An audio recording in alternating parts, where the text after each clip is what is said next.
Hello everybody, my name is Joaquin Revello and today I'm going to be talking about literature part 1 out of 3.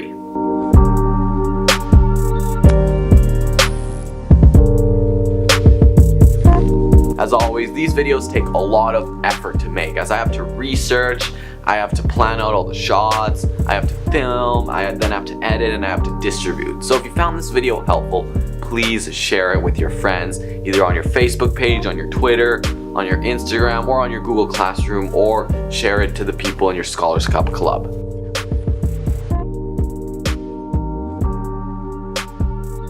So literature overall is very subjective and really just comes down to how you interpret text and its meaning.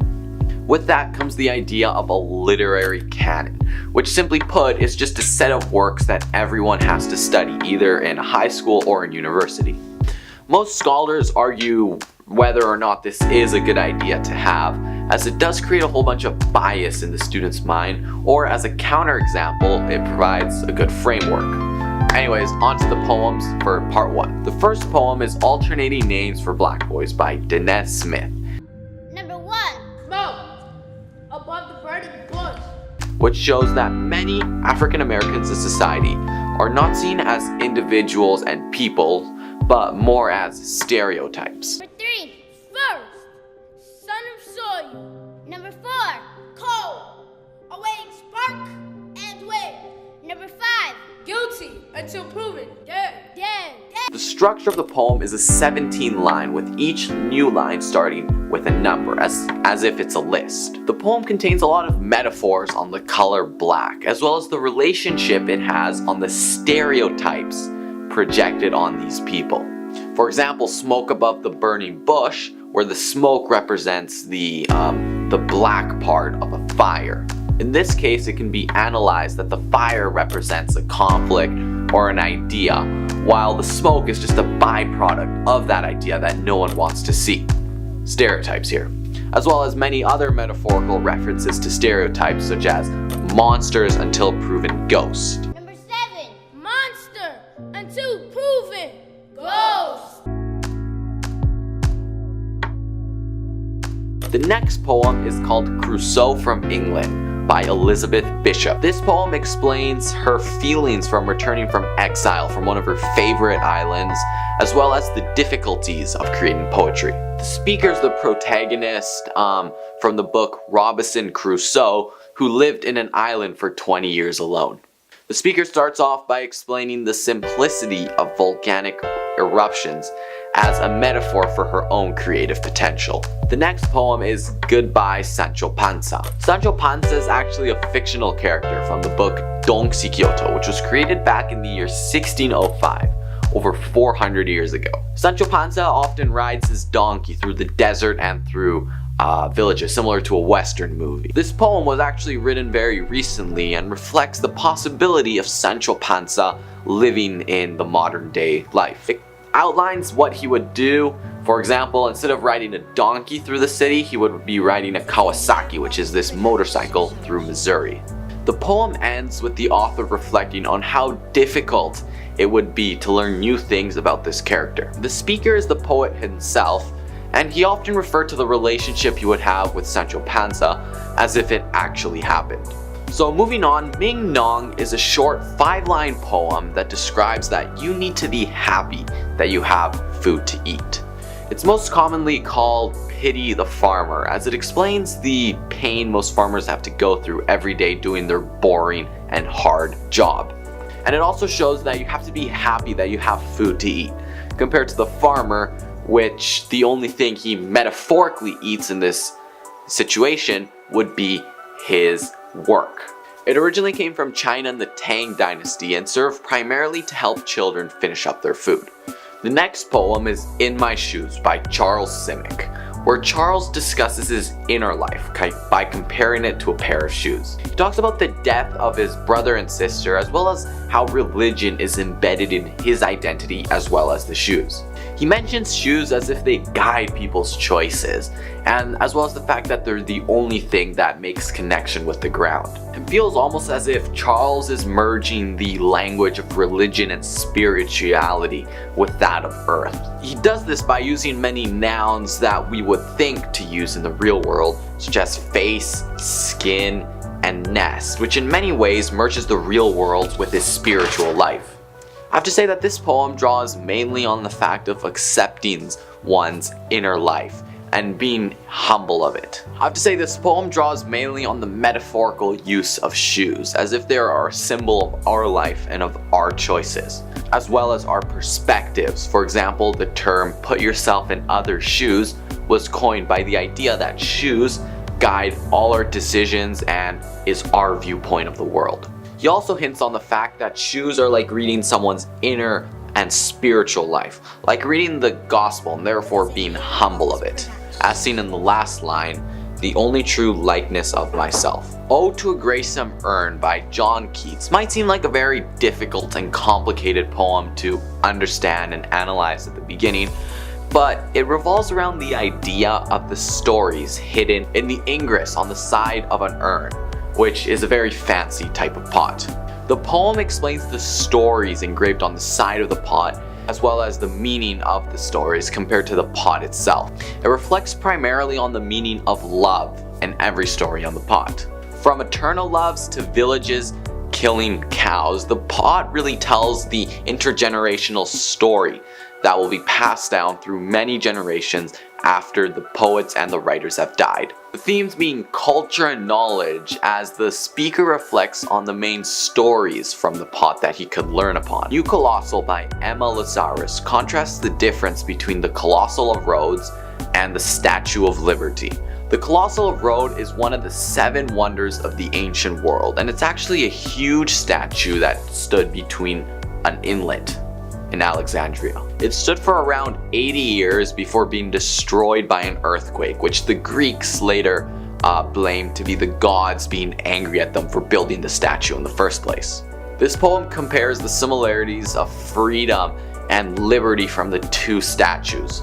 The ending of the poem explains how the Statue of Liberty and the Colossal of Rhodes was a symbol of hope for all of those struggling refugees, homeless, and immigrants who want to find a new, welcoming home. The next poem is called The Octopus, which is a short, grammatically incorrect poem by Ogned Nash. This poem questions whether or not an octopus has legs or arms and explains the wonder the speaker has towards this creature.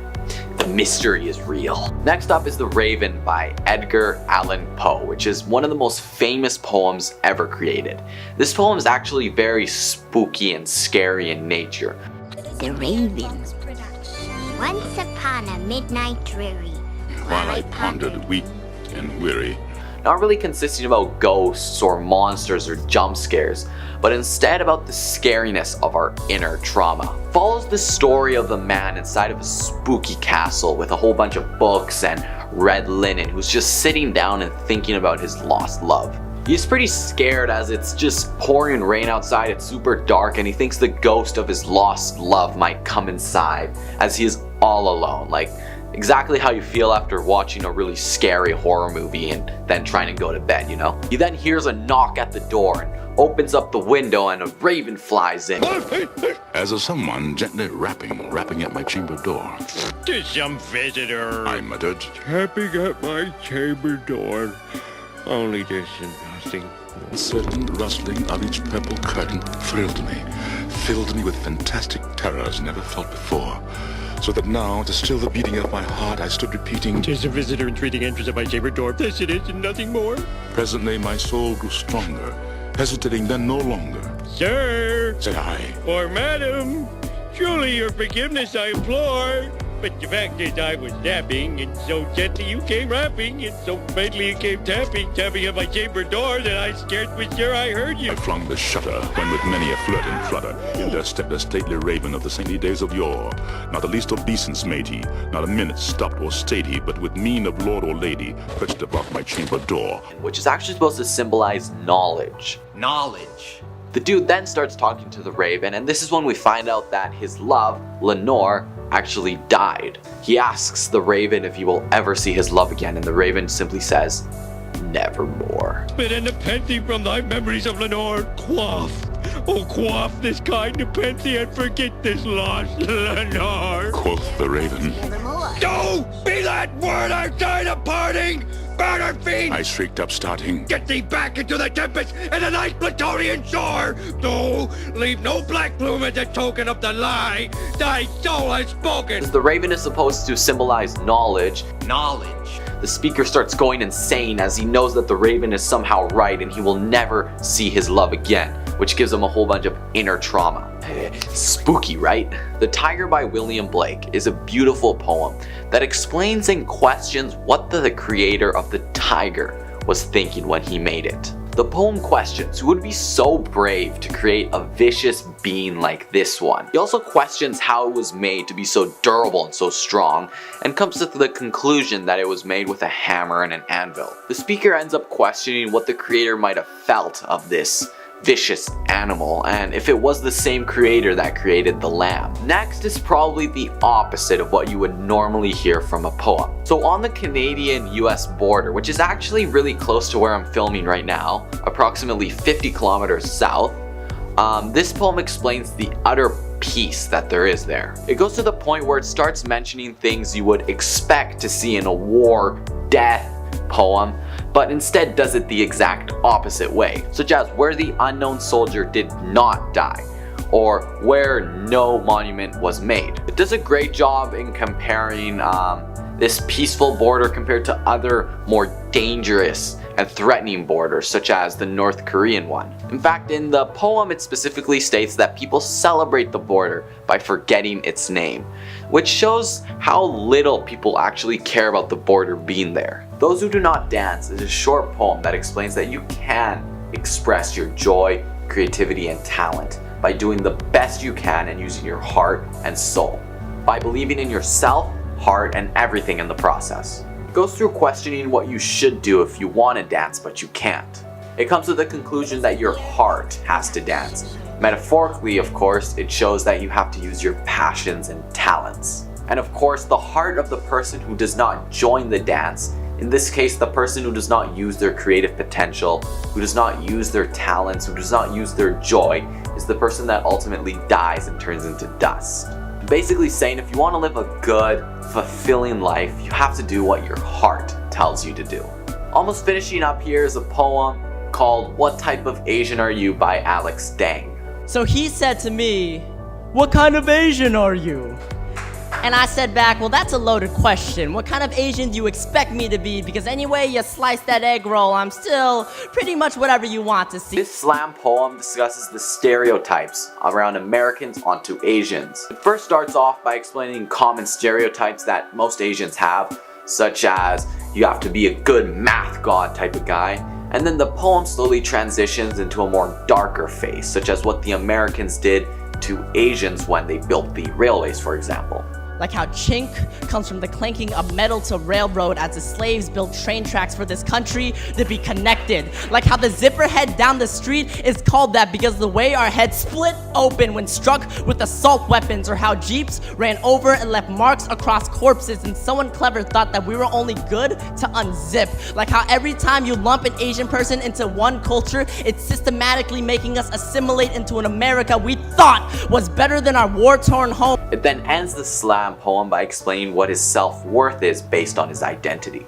Still feel the ash of the incense burn my hands when I prayed for my family, and I still remember thinking my skin was what I was worth, and I still feel the ironwork of my bones grow stronger with every train of thought that passes by, and I still feel pride, and I still feel heritage, and I still feel Chinese, and I still feel Vietnamese, and I still feel American, and I still feel. And finally, the last poem here is White Boy Time Machine Override by Hugh Min Nguyen. This poem explains white supremacists from the point of view of a white small child, as well as the speaker's family point of view who moved from Vietnam to the US. It compares what the white boy is taught from textbook, such as that colonialism is a strategy to conquer lands, compared to what the speaker thinks about the events the white boy is taught about. That is it for the first section of literature for the World Scholars Cup. If you found this video helpful, please share it with your friends, your teammates, post it on your Google Classroom, on your Facebook, share it about, as it really did take me a whole bunch of hours, a lot of time to make these videos. First to research them, then to edit them, then to film them, then to video edit them, and then to distribute it. So I hope you can understand the amount of effort going into these.